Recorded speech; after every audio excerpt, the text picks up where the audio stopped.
भगवान की, भक्त वत्सल भगवान की जय हो।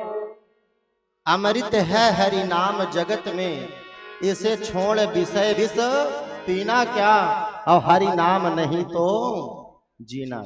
इसलिए मुख में कभी विष नहीं लाना चाहिए। अच्छा, ऐसी वाणी बोलिए कि मन का औरन को शीतल करे, आपहु शीतल हो। एक चीज प्रार्थना करना चाहिए। पहले हमारे विद्यालय में कितनी सुंदर प्रार्थना होती थी, आज की तरह थोड़ी कि आधी पल्ले पड़ रही, आधा समझे में नहीं आ रहा है, कौन सी प्रेयर चल रही है इसका कोई मतलब ही नहीं है। पहले हमारे प्राइमरियों में कितनी सुंदर प्रार्थना होती है। हमारे बीच में श्री सोमराज शुक्ला जी, परम आदरणीय परम श्रद्धे एवं हमारे बड़े भाई श्री शैलेंद्र पांडे जी पधारे हैं। और आज कल भी बड़े दूर दूर से, बांदा से, इलाहाबाद से हमारे राजा राम जी आज है कि चले गए हैं? चले गए। अच्छा, तो आप श्री सब लोग पधारे, बड़ा आनंद आता है। हम अपने घर में बैठे हैं। अच्छा, हम वृंदावन से नहीं आए हैं, हम यही मनार से आए हैं, बगल 1 किलोमीटर दूर से। तो हम अपने घर में कथा कह रहे हैं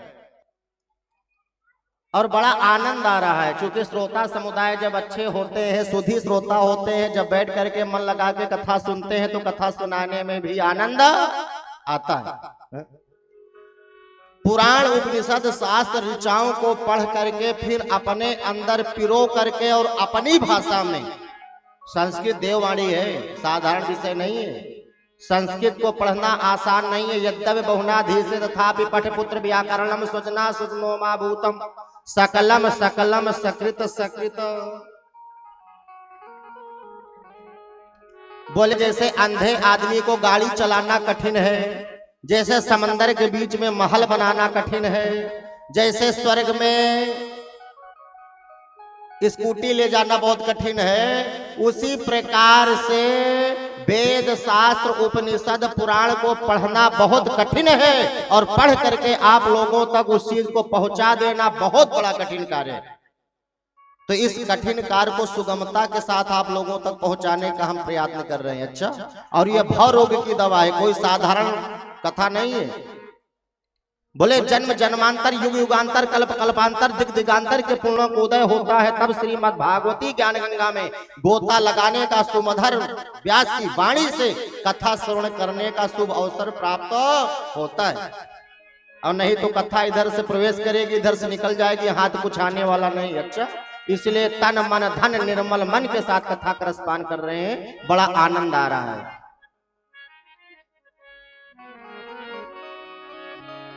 तो अमृत है हरि नाम जगत में, इसे छोड़ विषय विष पीना क्या, और हरि नाम नहीं तो जीना क्या। बोले हरि का नाम नहीं ले रहे हो, राम का नाम नहीं ले रहे हो, तो आपका जीवन जीना बेकार है। ऐसे लोगों को चुल्लू भर पानी में डूब करके मर जाना चाहिए। जो राम का नहीं हो दुनिया में किसी काम का नहीं है।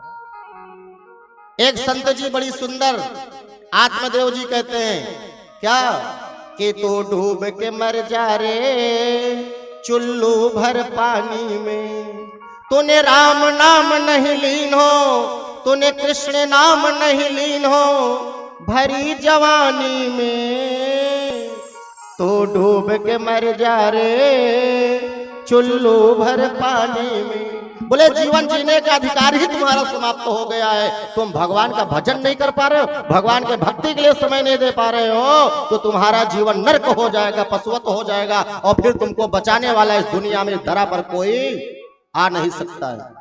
बोले जितने भी ज्योतिषाचार्य हैं वो तुम्हारे भाग्य को प्रबल नहीं कर सकते हैं। क्यों? क्योंकि तुम्हारा कनेक्शन टूट चुका है, और जब पावर से कनेक्शन टूट जाता है तो लाइट जलने वाली नहीं। बोले आपके जीवन से प्रकाश गायब हो जाएगा, अंधेरे में आप जीवन जियोगे तो आनंद की अनुभूति नहीं कर पाओगे। क्यों? क्योंकि मिलता है सच्चा सुख केवल भगवान तुम्हारे चरणों में।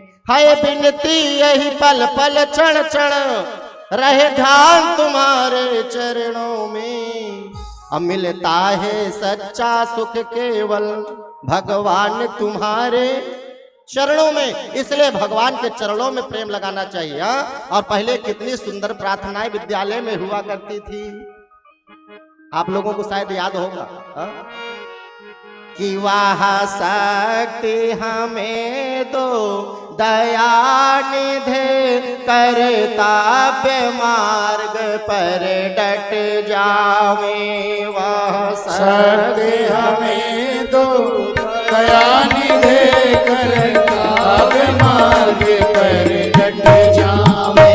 वाह शक्ति हमें दो दया निधे करताव्य मार्ग पर डट जावे। पर सेवा कर उपकार में हम जीवन सफल बना जावे। पर सेवा पर उपकार में हम जग जीवन सफल बना जावे। वाह शक्ति हमें दो दया निधे करताव्य मार्ग पर डट जावे।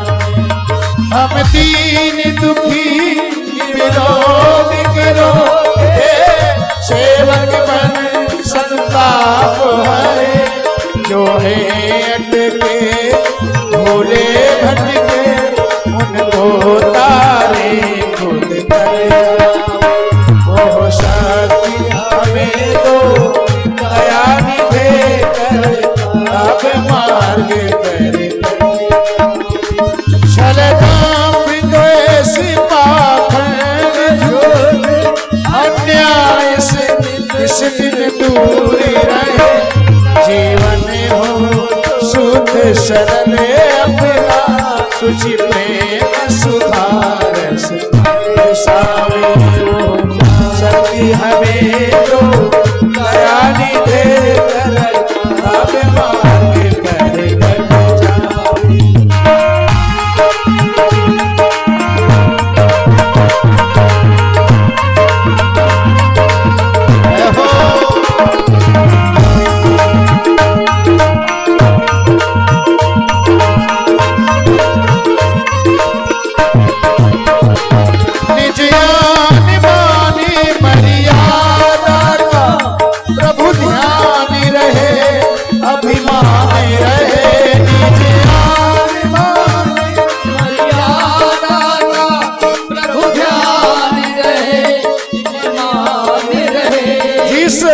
देश भूमि में जन्म लिया, जिस देश भूमि में जन्म लिया, बलिदान उसी पर हो जावे। जिस देश भूमि में जन्म लिया, बलिदान उसी पर हो जावे।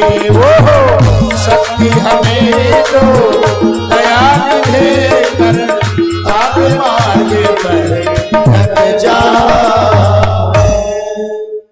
वह शक्ति हमें दो दया निधे कर्तव्य मार्ग पर डट जावे। बोले हमारा कर्तव्य क्या है?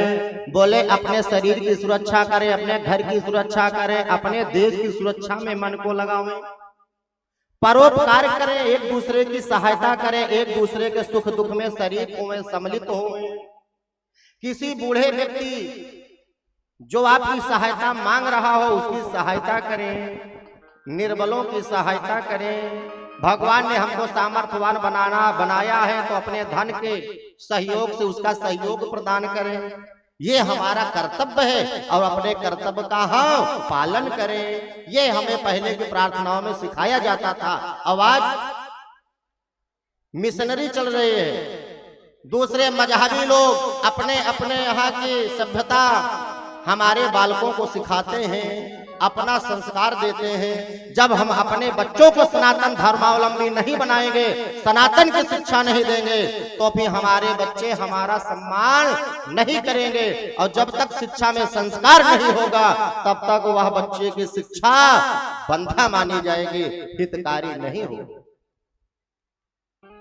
एक हमारे शिष्य फजलगंज कानपुर के हैं, बहुत बड़े उद्योगपति हैं। जुग्गी लाल कमलापति की जो जूट मिल थी वो बंद हो गई तो उनकी काटन मिल चलने लगी। उनके बेटी का लड़का, और वो भी आज बुढ़े हो गए। उनके 2 लड़के हैं, राजेश और दिवाकर, और दोनों विदेश में है। एक इंजीनियर है और एक प्रोफेसर है, और बहुएं भी उसी लेवल की मिल गई। क्योंकि आजकल तो लव मैरिज का जमाना चल रहा है ना, शादी.com से ढूंढ करके स्वयं शादी कर ले रहे हैं। क्योंकि आपने उनको सही शिक्षा नहीं दिया, सही संस्कार नहीं दिया। ये उनका दोष नहीं है, हमारा और आपका दोष है। भक्तों ध्यान दीजिएगा। अब वर्ष में एक बार उनके यहाँ अनुष्ठान होता है, तो अनुष्ठान में उनके दास दासियां नौकरानी सारी व्यवस्था करती। एक दिन अनुष्ठान करते करते रो रहे थे। हमने कहा सेठ जी क्या बात है, क्यों रुदन कर रहे हो? बोले कुछ नहीं महाराज, आंसू पोंछते हुए कह रहे हैं आज अपने बच्चे की याद आ रही। हमने कहा आपके बच्चे भी हैं क्या? बोले महाराज आप नहीं जानते। अरे हमने कहा तो रहे आपके यहाँ 5-6 साल से, लेकिन जानते नहीं आपके ही बच्चे? बोले हाँ महाराज 2 बेटे हैं। हमने कहा बच्चे के बच्चे होंगे? हाँ। कहे महाराज एक लड़के, एक बेटे के एक बेटा केल है, और एक बेटा एक बेटी है। कुल मिला के हमारे पास 2 पोते हैं और 1 पोती। हमने कहा वो रहते कहाँ हैं? तो बताए। हमने कहा आप क्या इतना बड़ा आयोजन हो रहा है और आपके बच्चे नहीं आए? बोले महाराज उनके पास समय नहीं है। हमने कहा उनके जीवन काल में, उनके बचपन में आपने उनके लिए समय दिया था? बोले महाराज तब हमारे पास समय नहीं था। हमने कहा फिर क्या किए थे? बोले हॉस्टल में डाल दिए थे जब वो 5 साल के हो गए थे। तो हमने कहा हॉस्टल का उनको संस्कार प्राप्त है, उनको अपने परिवार का संस्कार नहीं प्राप्त है, तो आप की सेवा वो कहाँ करेंगे? आपका हालचाल कहाँ पूछेंगे? भक्तों ध्यान दीजिएगा। इसलिए बच्चे को अपने सन्निधि में रखते हुए अपने संस्कार को सिखाना चाहिए। ये हमारा और आपका परम धर्म है। अगर हमने अपने बच्चों को अपना संस्कार नहीं दिया, मजहबियों का संस्कार उनको दिला दिया, तो भी हमारा कल्याण होने वाला। हम लोग अपने आप को बहुत गौरवान्वित महसूस करते हैं कि महाराज गुरु जी अब क्या हो, हमारा बच्चा हो क्रिश्चियन विद्यालय में पढ़ रहा है, जेवियर्स में पढ़ रहा है। अब जब आप उनके विद्यालय में पढ़ाओगे तो क्या उनके विद्यालय की शिक्षा उनको मिलेगी कि हमारे विद्यालय की मिलेगी? हमारे यहाँ गुरु परंपरा रही है, हमारे यहाँ गुरुकुल की परंपरा रही है। हमारे यहाँ उस गुरुकुल में राम पढ़े हैं, उस गुरुकुल में कृष्ण पढ़े हैं, और उस गुरुकुल का नियम था कि हर बच्चे को ब्रह्म मुहूर्त में उठाया जाता था। 4 से और 5 बजे के बीच में उठा दिया जाता था। प्रातः काल है उठ के रघुना था, मातु पिता गुरु नाम ही माता। जब प्रातः काल उठते थे तो सबसे पहले गुरु और माता पिता और अपने इष्ट, अपने आराध्य के पास जाकर के उनके चरणों में प्रणिपात होते थे। तो उसका असर क्या हुआ कि बोले अल्प काल विद्या सब आई। गुरु के घर में गए पढ़ने के लिए, कि गुरु गृह पढ़न गए रघुराई, अल्प काल विद्या सब आई। ये गुरु के घर में पढ़ने का फल है कि अल्प काल में ही सारी विद्या में बालक निपुण हो जाता था। और पहले विद्यार्थी गुरु के घर जाते थे पढ़ने के लिए, और आज गुरु विद्यार्थी के घर में आ रहा है पढ़ाने के लिए। यही सतयुग, द्वापर और कलयुग में अंतर हो गया है। भक्तों ध्यान दीजिएगा। आज गुरु का सम्मान कहाँ से बदलेगा? पहले शिष्य गुरु के यहाँ जाकर के पढ़ता था, और आज गुरु शिष्य के यहाँ करके गुरु पढ़ा रहा है। तो शिष्य कहता है गुरु जी भी थोड़ा बैठिए 10 मिनट, थोड़ा सा हम कुछ मोबाइल और चला ले तो फिर आप पढ़ने के लिए आए। हाँ, ये स्थितियां। अब बोले गुरु जी आके बैठे हैं, पानी पी रहे हैं, और बगल में शिष्य मोबाइल चला रहा है। गुरु भी टाइम पास कर रहे हैं और शिष्य भी टाइम पास कर रहा है। बोले महाराज योगी का शासन बहुत तगड़ा हुआ, बच्चा हमारा पढ़ने में बहुत चुटता, पर परसेंटेज डाउन हो गया है। अगर वो पढ़ने में अच्छा होता तो उसका परसेंटेज डाउन होता। प्रमोद जी बताइए। काहू न को सुख दुख कर दाता, निज कृत कर्म भोग सब घाता। हम अपने गलती का दूसरे के ऊपर थोप रहे हैं। गलती हमने किया और बोले महाराज अब क्या बताएं, थोड़ा सा वो मास्टर जी ध्यान नहीं दिए, नहीं तो बन गया होगा। हाँ? तो मास्टर जी नहीं, अगर आप बच्चे का ध्यान दिए होते तब परसेंटेज बनता। मास्टर जी तो अपना कर्तव्य कर ही रहे हैं। हाँ? तो हर पिता को चाहिए, हर माता को चाहिए कि वो स्वयं अपने आप में पहले सुधार लावे, स्वयं प्रातः काल ब्रह्म मुहूर्त में उठे और अपने बच्चे को भी ब्रह्म मुहूर्त में उठावे। हम लोग पहले जब पढ़ते थे ना, तो घर में भी पढ़ते थे तो 4 बजे, और पेपर वगैरह आ जाए तो 2 ही बजे उठ जाते थे। 2 घंटा पढ़ते थे, 4 बजे बढ़िया तैयार हो गए पेपर देने के लिए चले जाते थे। आज जब गुरुकुल पहुंचे संस्कृत पढ़ने के लिए, तो वहां तो नियमित था कि 3 बजे उठना है। नहीं उठते थे तो गुरु जी अपनी खड़ाऊ लेकर के सर पर ही मारते थे। गुल्ला 1 हफ्ते निकला रहता था, और जब उस गुल्ले को छूते थे तो याद आता था, नहीं भैया अगले दिन उठ जाना है समय से, नहीं कहीं अगर दूसरे तरफ पड़ गया तो फिर दोनों तरफ गुल्ला हो जाएगा तो दिक्कत है, कुछ याद होने वाला नहीं। तो पहले अनुशासन हुआ करता था, और अगर घर में अनुशासन नहीं है तो बच्चे अनुशासित नहीं होंगे, और बच्चे अगर आपके अनुशासित नहीं हुए तो फिर आपको बच्चे का सुख प्राप्त होने वाला नहीं। और दूसरी बात, माता पिता ने आपको पाल पोस करके बड़ा किया, तो क्या आपका धर्म यही है कि आपका विवाह हो जाए तो आप अपने पत्नी को ज्यादा देखने लगे? पिता से और पति से कोई मतलब ही नहीं, माता से। ऐसा नहीं होना चाहिए। अगर आप ऐसा कर रहे हो तो दाई के कठौती माई के आगे आती है, सीधी देसी कहावत में है, हम जैसा कर्म करेंगे वैसा फल हमको भी मिलेगा, हमारे भी हमारे साथ वैसा ही बच्चे करेंगे। इसलिए अपना संस्कार बना के रखना चाहिए। आगे के दिव्य प्रसंग में हमारे सुखदेव महाप्रभु परीक्षित से बताते हैं कि आज हमारे प्रभु बड़ी प्रेम से कालिया नाग का उद्धार किए, समझा बुझा करके उसको उसके देश में भेज दिए कि भैया आज से हमारा तुम्हारा संधि प्रस्ताव हो गया है, आज से ना तुम सीज फायर करोगे और ना मैं करूंगा, और आप अपने देश में जाकर के शांति से रहो, और मैं भी शांति से अपने देशवासियों को रख रहा हूं। ये हमारा आपका संधि प्रस्ताव है, आज से युद्ध विराम होगा। इस प्रकार से कालिया का भगवान ने उद्धार करते हुए उसको उसके देश में भेज दिया। आगे के दिव्य प्रसंग में हमारे सुखदेव महाप्रभु परीक्षित से बताते हैं कि हमारे गोविंद कृष्ण कन्हैया लाल जी एक वट वृक्ष के कदम के वृक्ष के नीचे खड़े हैं और टेढ़ी टांग बनाए हैं। एक पैर पर दूसरा पैर ऐसे करके रखे हैं और अधर पर बंसी है, और बड़े प्रेम से वो बंसी कोई और नहीं, साक्षात स्वयं वंशतु भगवान रुद्रः, वंशस्तु भगवान रुद्रः। बंसी में साक्षात भगवान शिव का निवास है, और शिव कभी राम से कभी कृष्ण से दूर नहीं रहते हैं। तो आज भगवान शिव मानव बांसुरी रूपी शिव भगवान के अधर में सुशोभित हो रहे हैं। तो हमारे सुखदेव महाप्रभु राजा परीक्षित से कहते हैं, राजन दिव्य दर्शन करो प्रभु का। इति वेणुरवो राजन् सर्वभूत मनोहरम। इतनी प्रेम से भगवान बंसी बजा रहे हैं कि बंसी के तान को सुनकर के सारी गोपिकाएं अपना भान भूल चुकी हैं। जमुना जी की जो धारा है, जो द्रव है, वो पाषाण में परिणित हो गई, यानी जल का धर्म पाषाण में आ गया।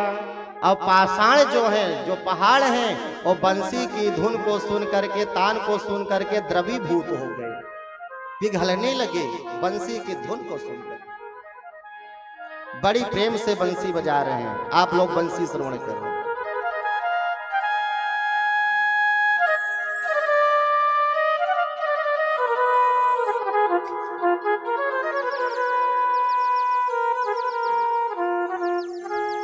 इति वेणुरं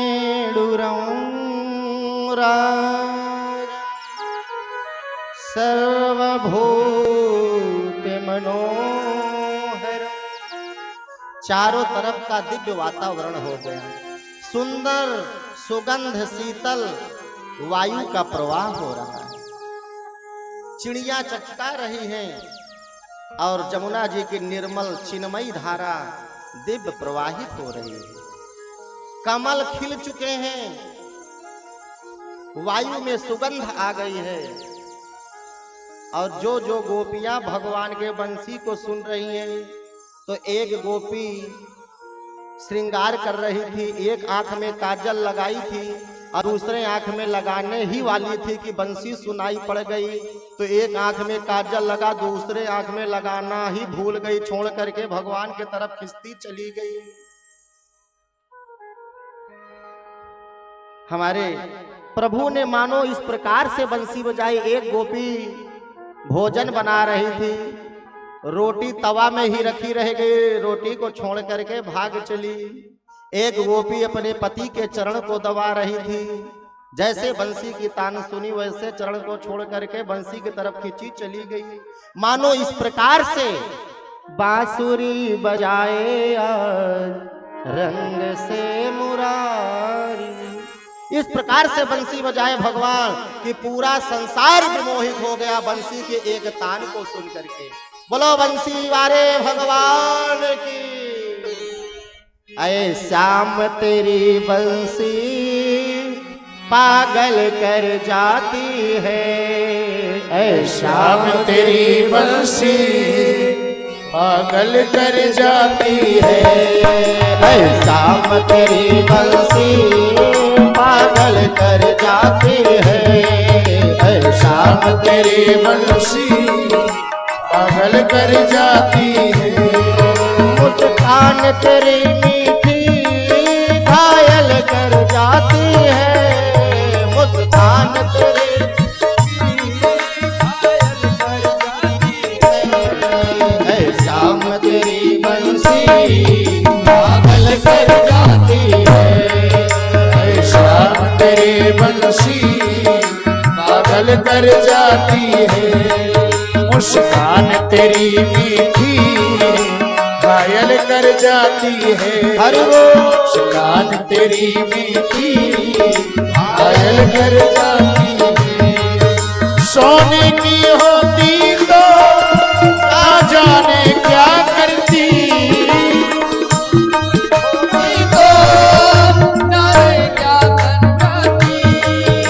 जब पास की हो करके इतना तड़पाती है, जब पास के हो करके इतना तड़पाती है। श्याम तेरी बंसी पागल कर जाती है।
उत्सव की शोभा हमें भाती है, श्याम तेरी बंसी पागल कर जाती है।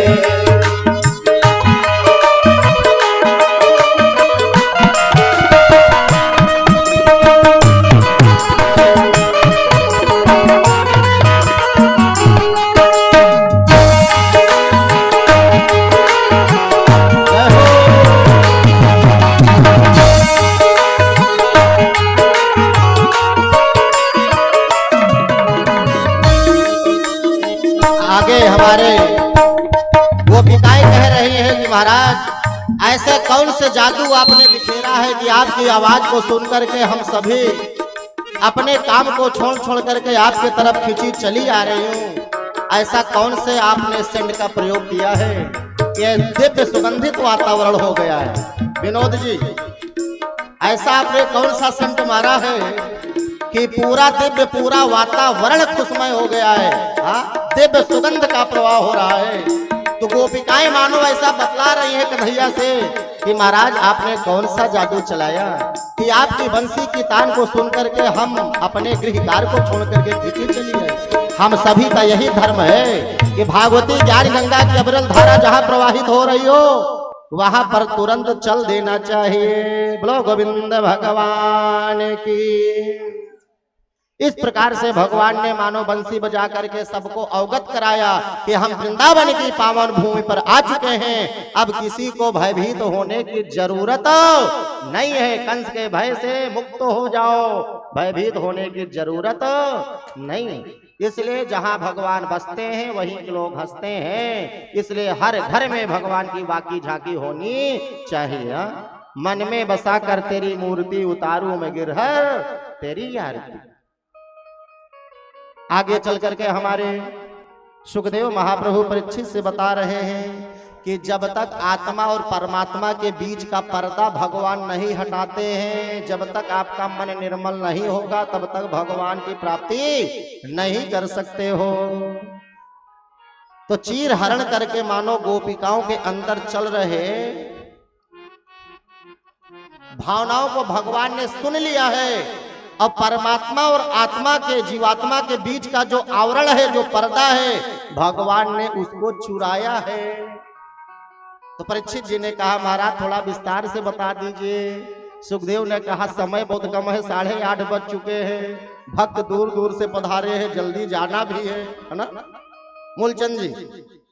तो इसलिए समय बहुत कम है, कथा बहुत जाता है, थोड़ा सा आप लोग समझने का प्रयास करेंगे। मात्र 15 मिनट में कथा को विराम देते हैं। और कल तो हमारे श्याम सुंदर सरकार का विवाह उत्सव भी है। खूब गाजे बाजे के साथ बारात निकाली जाएगी। आधे लोग बराती होंगे, आधे लोग घराती होंगे और दिव्य चकाचक मिठाई का प्रसाद वितरण करवाया जाएगा। जब तक मिष्ठान विवाह में ना मिले तब तक बराती खुश नहीं होते हो शुक्ला जी। जब तक अच्छे से स्वागत ना किया जाए बरातियों का तब अब भाई बराती तो कब एक ही बार आएंगे, हाँ समझी तो बार बार आएंगे जाएंगे। तो इसलिए बरातियों के स्वागत सम्मान में किसी प्रकार की कमी नहीं होनी चाहिए। सलेन भैया जी ध्यान दीजिएगा, बराती आपके दरवाजे पर एक ही बार आएंगे और समझी तो साहब तो हमेशा आते जाते रहेंगे। समझी का मतलब जानते हैं क्या है? सब माने बराबर, धी माने बुद्धि। जिसकी बराबर की बुद्धि मिले, जिसका कुल बराबर का हो, जिसका धन बराबर का हो, लेवल जिसका बराबर को हो, इसी को समधी बनाना चाहिए। कुल आचरण व्यवहार सामाजिक प्रतिष्ठा को ध्यान में रखते हुए कन्या का विवाह करना चाहिए। लेकिन आजकल क्या है, जहां पर धन ज्यादा मिले वही समधी बन रहा है, उसका कुल आचरण व्यवहार से कोई मतलब नहीं है। तो आपने अपने बेटे को बेच दिया है तो बहू से चाहो कि हमारी सेवा करे तो करेगी क्या? इसलिए दहेज पर मत पड़ो, सुंदर सुशील कन्या का वर्ण करो और सुंदर बहू आपको मिल जाएगी तो आपका घर स्वर्ग हो जाएगा और जीवन भर वो धन का संचय करेगी और संचित किया हुआ धन आपको कहीं ना कहीं काम देगा। और बहुत बिना जाने समझे आपने विवाह संबंध कर दिया और बहू आपकी ठीक नहीं रही तो आते ही फिर खाटपाट और फिर समझी जी चल बाबा के मठ पर। बोले घर में एक रोटी मिलेगी ही नहीं तो क्या होगा? घर तो छोड़ने पड़ेगा, सीधे नहीं छोड़ोगे टेढ़े छोड़ना पड़ेगा। इसलिए बराबर रिश्ता करना चाहिए, दहेज पर फोकस नहीं करना चाहिए। विचार करना चाहिए कि सुंदर सुशील कन्या मिले, गरीब घर की मिले, जो आपके परिवार को संभाल सके, आपके धन को संभाल सके और आपके कुल आचरण परंपरा के अनुसार वो अपना जीवन यापन कर सके।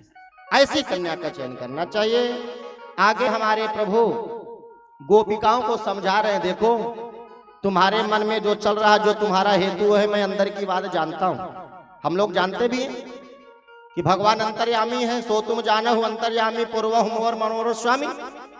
तो गोपिकाओं के अंदर क्या चल रहा है भगवान उसको समझते हैं। गोपिकाओं के अंदर यह चल रहा है कि श्री कृष्ण ही हमको पति के रूप में मिले।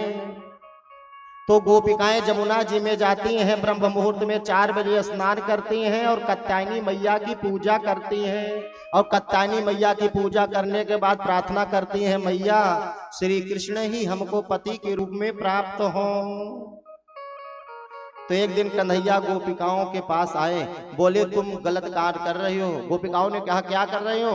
बोले नग्न हो करके तुम भोर में जा करके 4 बजे यमुना जी में स्नान करती हो, और उस समय वरुण जल के देवता वरुण जी सोए रहते हैं और तुम उनका अपमान करती हो। नग्न होकर के कभी सागर में, समंदर में, नदी में, सरोवर में, बाथरूम में स्नान नहीं करना चाहिए, हमारा धर्म कहता है। भक्तों ध्यान दीजिएगा। तो भगवान ने बहुत समझाया, पर गोपिकाओं ने कहा अपना ज्ञान अपने पास रखो, मैं भी ज्ञानी हूं, तुम्हारे ज्ञान की जरूरत मुझे नहीं।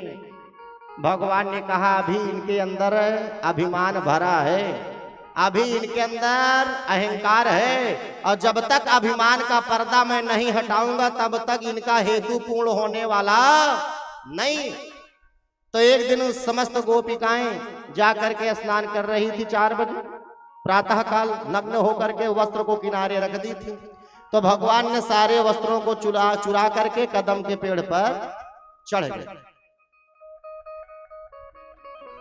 कदम के पेड़ पर चढ़ गए तो उसमें चारों वर्ण की गोपिकाएं थी, ब्राह्मण, क्षत्रिय, वैश्य एवं शूद्र। तो जो शूद्र गोपिका थी उसने कहा अरे गोपी, अरे सखी, देखो तो वस्त्र कौन ले गया, लगता है कोई बांदर आया था वो लेके चला गया। दूसरी गोपी ने देखा हाय राम कहाँ गया, मैं कैसे बाहर निकलूंगी। तीसरे ने कहा अरे देखो देखो इधर उधर कहीं देखो तो, नहीं मैं कैसे बाहर निकलूंगी, प्रातः काल होने वाला है, सूर्य अपने वेग पर आने वाले हैं, दिक्कत हो जाएगी। तब चौथी गोपी ने देखा, जो विप्र गोपी थी, उसने देखा कि भगवान कदम के पैर पर चढ़े हुए सारे वस्त्रों को लेकर के बैठे हैं। तो गोपिकाओं ने कहा अरे बानर नहीं, बानराधीश देखो ऊपर बैठे हैं। तो सब गोपिकाओं ने मिलकर के स्तवन किया कि श्याम सुंदर ते दास्य करवाम तवोदितम अधेहि वांसांसि धर्मज्ञ नो चेद रागे ब्रुवामहे। श्याम सुंदर ते दास्य, शूद्र गोपी कह रही है कि महाराज मैं आपकी दासी हूं, मेरा वस्त्र दे दीजिए। कितना विनम्र भाव है। और जो वैश्य समुदाय की गोपी है वो कह रही है कि प्रभु वस्त्र दे दीजिए, नहीं मैं कैसे बाहर निकलूंगी। वैश्य समुदाय के लोग बहुत मीठा बोलते हैं, वो जल्दी लड़ाई झगड़े के चक्कर में नहीं पड़ते। कोई ग्राहक कुछ उल्टा सीधा बोल भी रहा है तो सुन लेते हैं, अंदर हंसते हैं और करते वही है जो उनको करना चाहिए।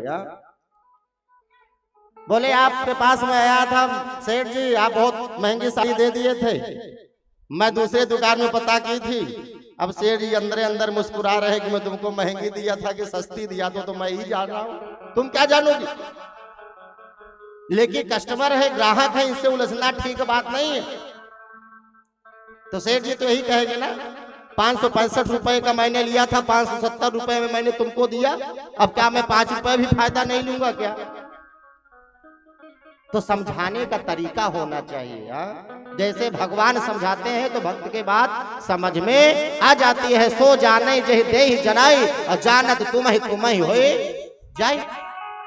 तो वैश्य समुदाय के लोग ज्यादा झगड़ा नहीं करते हैं।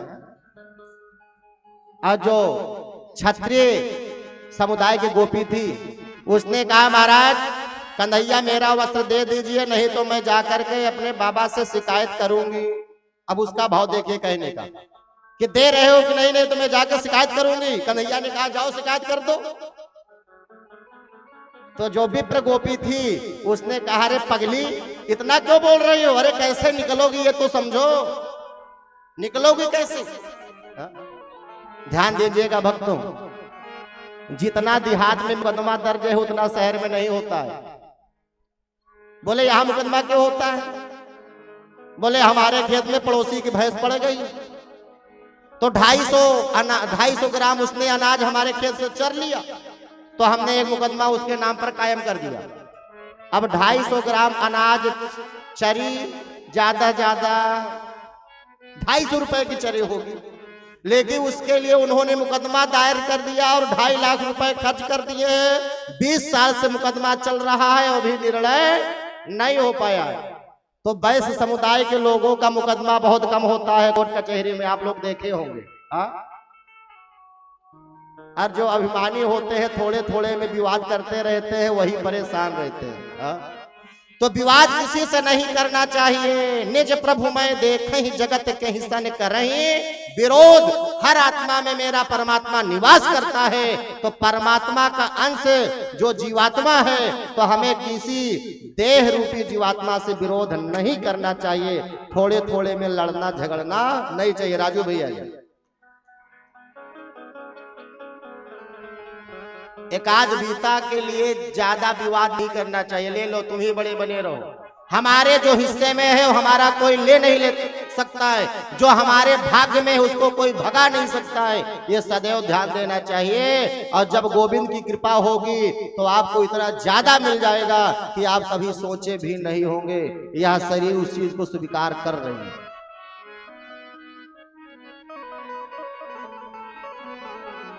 करते हो तुम कन्हैया मेरा नाम हो रहा है, और मेरा आपकी कृपा से सब काम हो रहा है।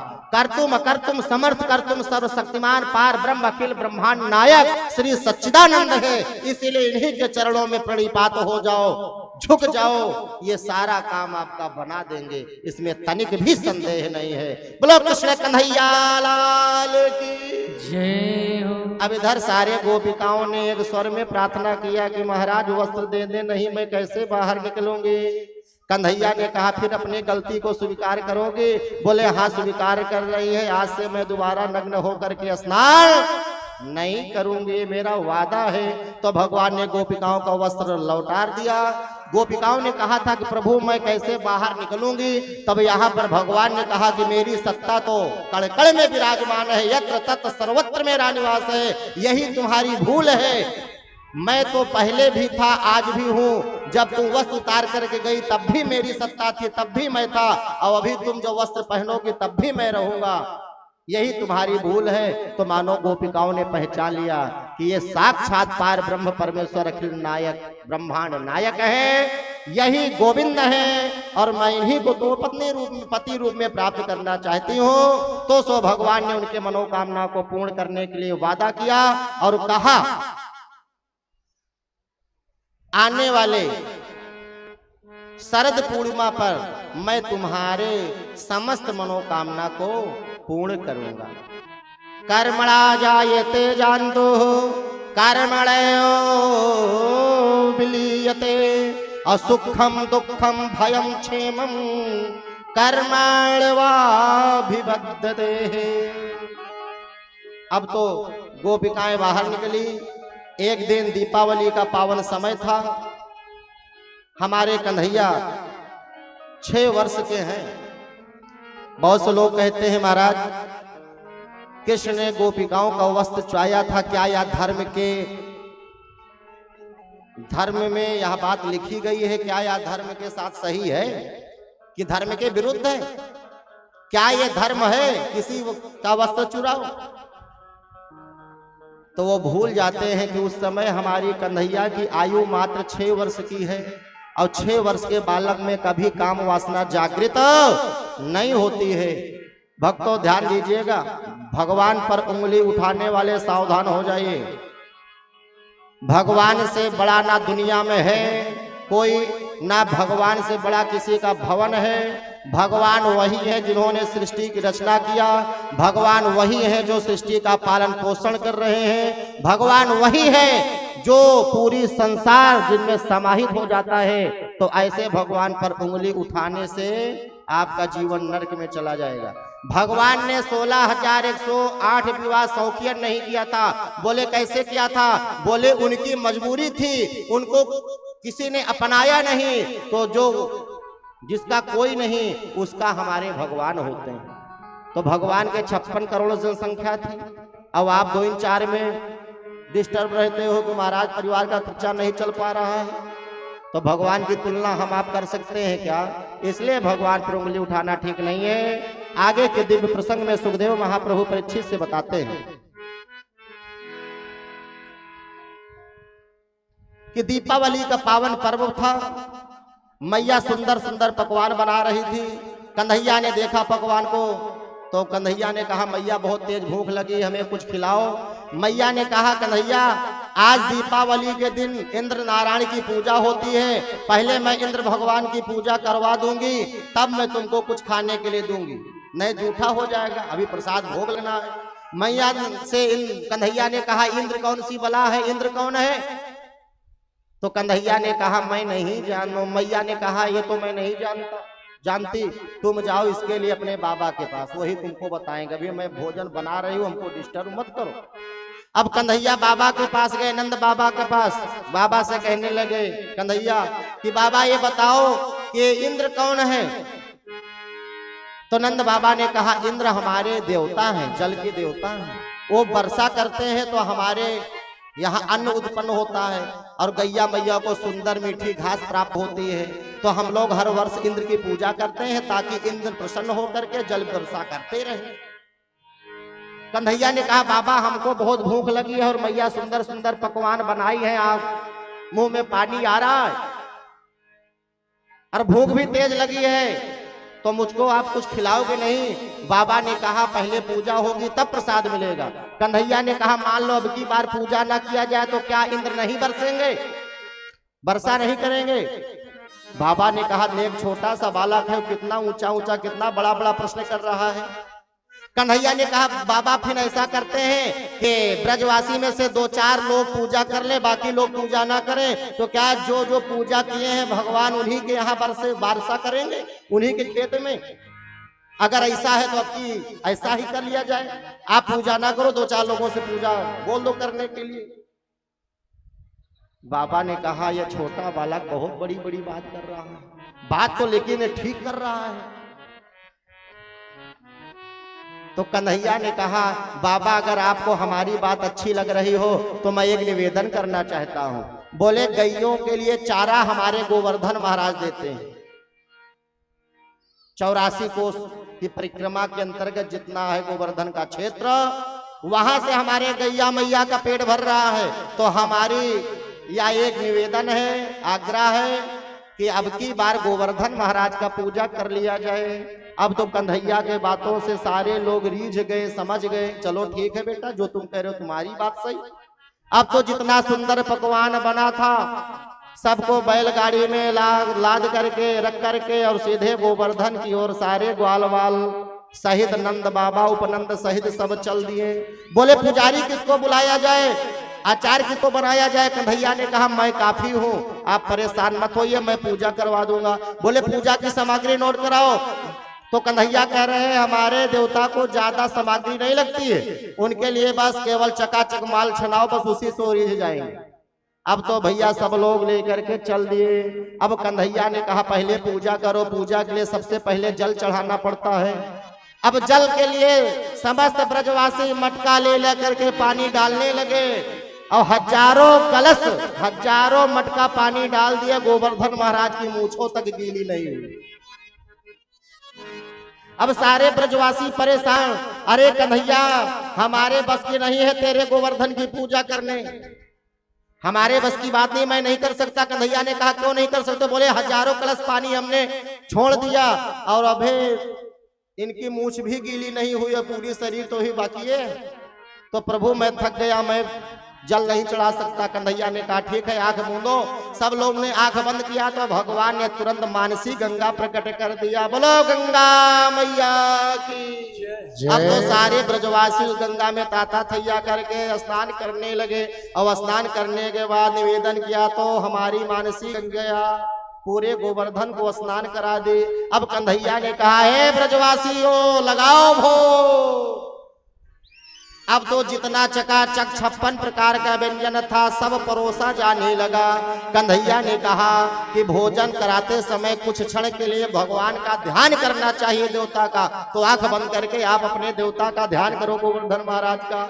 अब जैसे समस्त ब्रजवासियों ने आंख बंद किया तो भगवान तत्क्षण एक और रूप बनाए, कन्हैया का बड़ा सा गोविंद का रूप बनाए और दूसरे तरफ हाथ रख करके और लेट गए। बोले ब्रजवासियों लगाओ भो। अब एक तरफ इधर छोटे से कन्हैया, उधर दूसरा रूप उनका विशाल। अब सारा जो माल था चकाचक, रसमलाई, दही, जलेबी, बालूशाही, कढ़ी, पूड़ी, बरा इत्यादि सब कन्हैया खाते गए। समस्त ब्रजवासियों ने देखा, अरे राम आज तक तो मैं इंद्र की पूजा करते चला आया, इंद्र कभी एक पूड़ी भी नहीं खाई, और ये तो देवता देखो सब खाते चले जा रहे हैं। अरे प्रत्यक्ष देवता है। अब बाकायदे गोवर्धन महाराज की पूजा हुई और गोवर्धन महाराज को भोग लगाया गया, प्रसादी समस्त ब्रजवासी पाए। अब तो जय जयकार होने लगे। बोलो गोवर्धन महाराज की जय। तो गोवर्धन महाराज का हम लोग दर्शन करेंगे और वही उनका पूजन करेंगे। गोवर्धन महाराज प्रत्यक्ष देवता हैं। आज भी जो उनकी परिक्रमा लगाता है तो भगवान गोविंद की उस भक्त पर असीम कृपा बरसती है। आज यहीं पर कथा को विराम दिया जाता है। कल इस पावन प्रांगण पर भगवान रुक्मिणी और कृष्ण का पावन विवाहोत्सव मनाया जाएगा। तो आप लोग अधिक से अधिक संख्या में पधारेंगे, बारात में सम्मिलित होंगे। दिव्य गाजे बाजे के साथ बारात निकाली जाएगी और जो माताएं, बहनें, भाई, बंधु रुक्मिणी और कृष्ण के विवाह में सम्मिलित होकर के पौपूजी करना चाहेंगे वो हमारे वैदिक विद्वानों के द्वारा उनकी पौपूजी कराई जाएगी। जो भी उनके पास हो सके वस्त्र, आभूषण, द्रव्य इत्यादि ला करके और नारायण भगवान की पौपूजी करेंगे। मानव की पौपूजी तो सभी करते हैं, अपने बेटे बेटियों की पौपूजी तो सभी करते हैं। जो भगवान की पौपूजी करता है, राधा का नाम जपता है, रुक्मिणी और कृष्ण का विवाह में सम्मिलित होता है, उसका पुण्य सहस्त्र गुना ज्यादा बढ़ जाता है। आइए गोवर्धन महाराज का हम सभी लोग दर्शन करेंगे और गोवर्धन महाराज जब आगे आ जाए, कन्हैया जी लेकर के गोवर्धन को आ रहे हैं, अच्छा दिव्य दर्शन करें और अपने अपने स्थान पर खड़े हो जाएंगे और गोवर्धन महाराज की पूजा में मन को लगाएंगे। बोलो कृष्ण कन्हैया लाल की। श्री गोवर्धन महाराज महाराज तेरो माथे मुकुट विराज। श्री गोवर्धन महाराज महाराज तेरो माथे मुकुट विराज। तेरो माथे मुकुट विराज रहो, नैनों में कजरा डारी रहो। तेरो माथे मुकुट विराज रहो, नैनों में कजरा डारी रहो। श्री गोवर्धन महाराज महाराज तेरो माथे मुकुट विराज रहो। श्री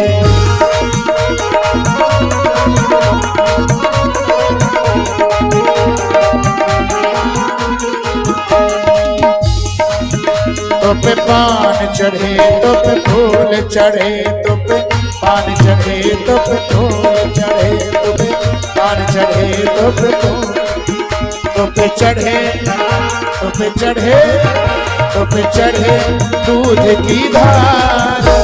ओ धार तेरे माथे मुकुट विराज। श्री गोवर्धन महाराज महाराज तेरो माथे मुकुट विराज।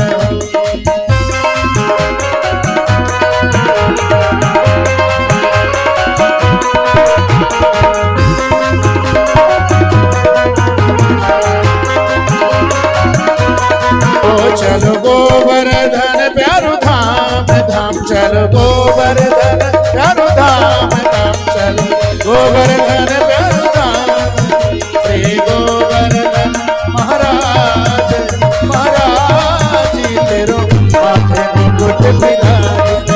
तेरी सात कोस की परिक्रमा, तेरी सात तेरी सात कोस की परिक्रमा, तेरी कोस की परिक्रमा। चकलेश्वर चकलेश्वर चकलेश्वर हे विश्राम विश्राम में तेरो माथे मुकुट विराज हे गोवर्धन। दोनों हाथ ऊपर करके तालियों की सेवा।